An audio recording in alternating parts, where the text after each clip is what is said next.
حیض کی مدت کتنی ہے؟ یہ مسئلہ ذہن نشین کر لیں۔ حیض کی مدت 3 دن اور 3 راتیں ہیں، یعنی 72 گھنٹے، اور 72 گھنٹے سے اگر 1 منٹ بھی کم ہوگا تو یہ حیض شمار نہیں ہوگا۔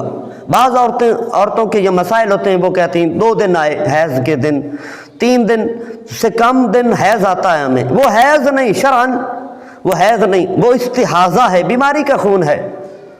وہ 2 دن آ رہا ہے تو وہ اپنی بیماری کا علاج کرائیں، یہ استحاضہ شمار ہوگا، حیض شمار نہیں ہوگا۔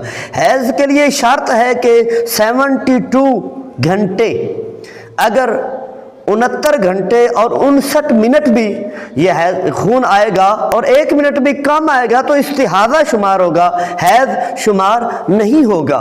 تو اس کے لیے 72 گھنٹے پورا ہونا ضروری ہے، یہ کم از کم ہے، منیمم کم سے کم 72 گھنٹے، اور زیادہ سے زیادہ 10 دن اس کی لمٹ ہے۔ 10 دن سے زیادہ آئے گا تو یہ استحاضہ یعنی بیماری کا خون شمار کیا جائے گا۔ اگر حیض کا خون 10 دنوں سے زیادہ ہے تو اس کا شرعی حکم کیا ہے؟ تو یاد رکھیں، اگر تو پہلی بار آیا ہے تو 10 دن حیض کے شمار ہوں گے، اور جو زیادہ دن آیا، 1 دن زیادہ آیا، 2 دن زیادہ آیا، تو یہ استحاضہ شمار ہوگا۔ یہ پہلا کلیہ۔ دوسرا، اگر اس کی عادت تھی، پہلے حیض آ چکا ہے 3 دن، 5 دن یا 7 دن یا 4 دن، ایک اس کی حد مقرر تھی کہ 3 دن اس کو حیض آتا ہے، تو اب 10 دن آیا تو وہ روٹین والے دن شمار کر لے گی، باقی استحاضہ کے ہوں گے۔